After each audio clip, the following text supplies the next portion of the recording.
Hey everyone, it's Robin, RsIslandCrafts. Welcome to my studio.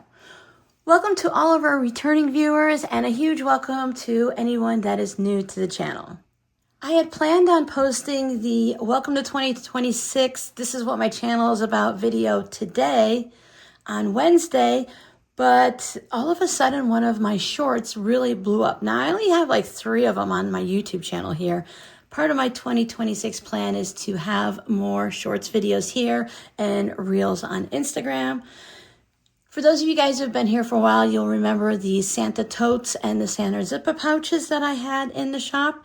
I think the video is about 4 years ago at this point. During the live stream on Saturday, YouTube sent me a notification saying, congratulations, your shorts has gotten 500 views. I thought, oh cool, which one is it? After the live stream, I checked it out and I was like, whoa, it's the Santa one.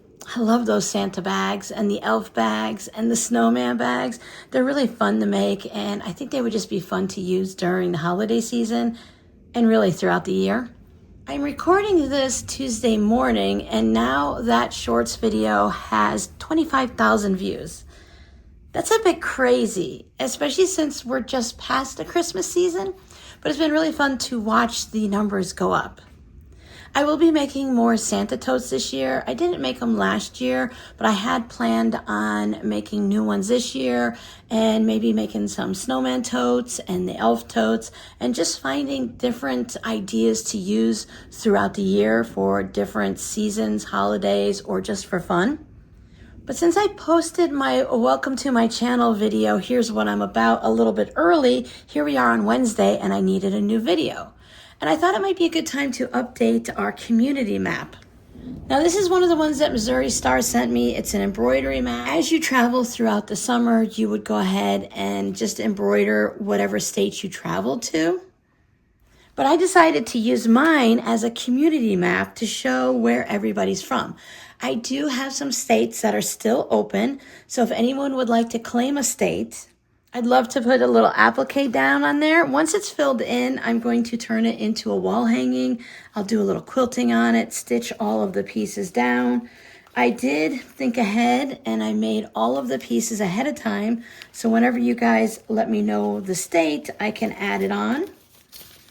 I was doing a tally marks of all of the different states and how many people live in them. I'm not sure how accurate it is. It's just based on when everyone said, hey, Robin, I'm from Texas or something like that.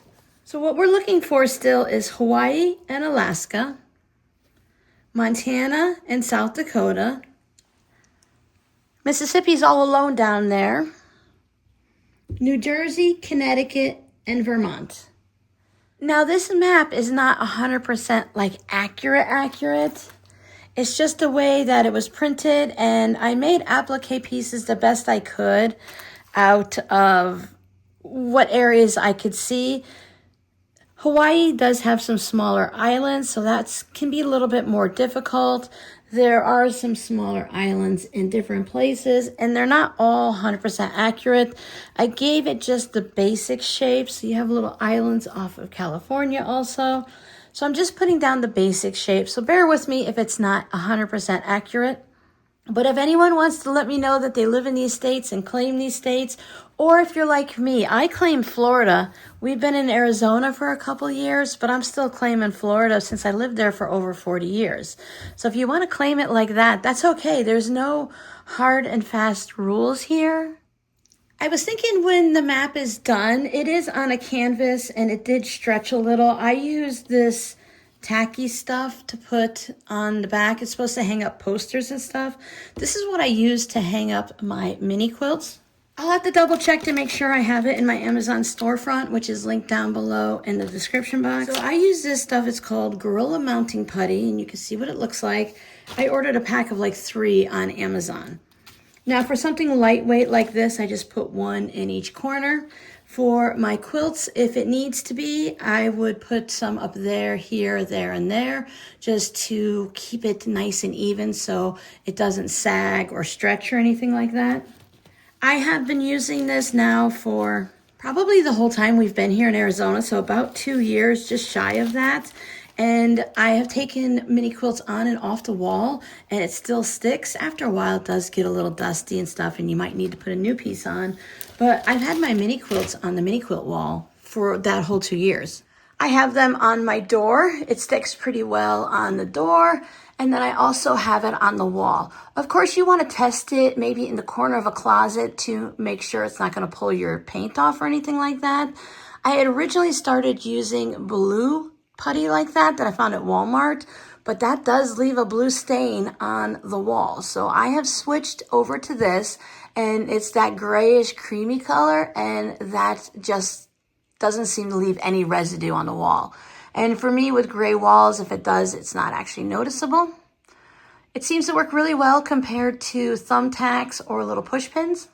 And some people take regular pins like this and just stick their items in the wall.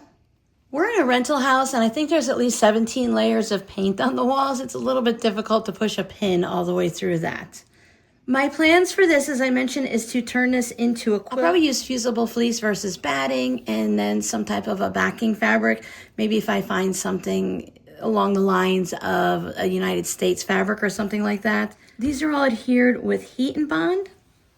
I just used a lightweight heat and bond, so if you want to put your pieces on something and not have to sew them down, they do have the heavy duty red package that you iron on and then you don't sew through it. This one I can sew through. I was thinking originally to take some black thread just to outline all the states, but I've had it up on my wall like this for so long, I kind of enjoy it. And I think what I'm going to do is just find a thread that matches the color and sew around it a few times. There are some spaces where everything doesn't line up. That's why I thought maybe to do a little zigzag across there. But since it's for me and it's gonna go on my wall, and it's still on my wall as is, I'm not gonna worry about that as much. It doesn't bother me to have that, especially with some of the states. Like this one has white polka dots. It has white there. It's okay. It doesn't bother me. And especially when I stitch around it, I plan on doing it in that not so perfect free motion quilting style, kind of like that cartoony look where it's just stitched around, but it's not exactly done. It's just to hold it in place. And then I'm going to put a bead in the place of the state capitol. Now, I was taking everyone's who lives where count and everything like that. Like Arizona, we have 9 people in Arizona based on this count. And I was going to put maybe a clear bead for every person, every 10 people, however it was. But I think it's just been going on for so long at this point. I'm just going to put the capital on in a bead or a sequin with a bead or something like that and leave it as is. When I quilt it, I will just stitch around the main part of the country, and then I'll see around here, maybe I'll stitch around each of these, Alaska and Hawaii, and I might just leave it as is. With the fusible fleece, I won't need to really quilt it or quilt it at all. I can get away with just a good outline stitch. It's a wall hanging. It's not going to go through the wash a bunch or anything like that. I definitely will have to trim it up and make sure everything's blocked neatly. This did come a little wavy to begin with, and I've never worked with canvas like this. I made a couple bags, but that's about it. And I don't know, I guess it does have a bit of a stretch, so I probably stretched it a little with ironing, but I can trim it. Maybe put a border on it or just put binding or something on it. When it comes time for things like, do I bind it or do I just stitch right sides together and turn it out like I would with a coaster? I usually wait to the last minute for that and make that decision when I go to quilt it, because I might not want any binding on this one.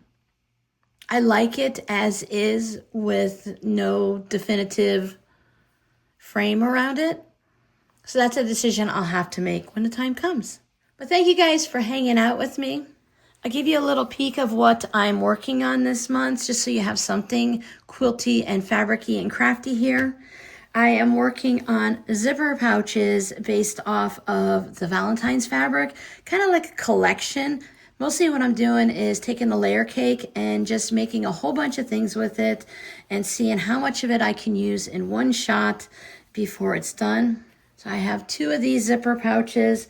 They have their backing and their fusible fleece, and it's all quilted. I just ran out of time last night to actually turn it to zipper pouches.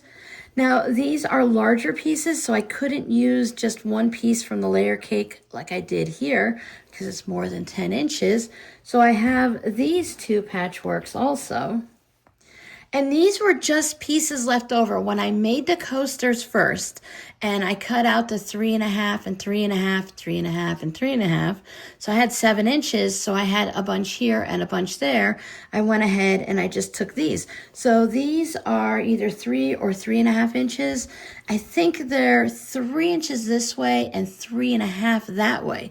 So they're not perfectly square. And then I just used them for this. And for these, I just found fabrics that were mostly in the front. So I think this one is for this one because of the fabrics. I just sewed 2 layer cakes together, right sides together. And then I cut out my fusible fleece and I centered it on it so that I would have that nice centered piece. And now, of course, I have the scraps from all the way around there. And I did the same thing with this one. And I thought this one was fun because it's the one that has all the love and the hearts. So that's what I'm working on. Thank you guys so much for joining me in my rambles, in my quilty travels, my crafty travels, my scrappy travels.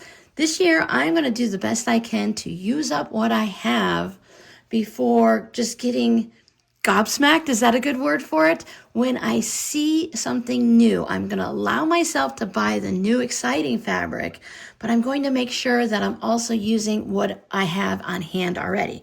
So for these and the lining, I'll go find something that's in my stash for the lining. For the smaller ones, I can use the layer cake because, they're less than 10 inches, but I will need 2 pieces. And for little zipper pouches, I do like them to be the same. Tote bags, I don't mind mixing it up. So come on back on Friday and see the tutorial that I have for you. We are going to be doing another folding fabric video. I showed my original one on the last Friday. This Friday, I'm going to show you how I am folding and storing my fat quarters. I'm doing it different than I've done in the past, and I'm really enjoying it because it makes everything a little bit more cohesive, and I can see it when I just look on the shelves versus having to pull out the plastic bins and look in each one. Throughout the year, we're going to keep working on our storage of our scraps, keeping things organized, figuring out how we want to organize it, and not just doing what everyone else does, because we need to make sure these things work in our studio and not just like what's going to work in mine. Because I create differently than some of you. Some of you create the same or similar, and some of my processes might work for you, but we're going to try to help you find your process so that you can stay neat and organized, spend less time hunting for fabric, and more time using it. I'm going to put the shorts right here so that you can click on it and see it if you'd like. Otherwise, you can just go to my YouTube page, and across the top, it says videos, live stream, shorts. You'll be able to find it there. So thanks so much for hanging out with me. I'll see you guys later. Bye.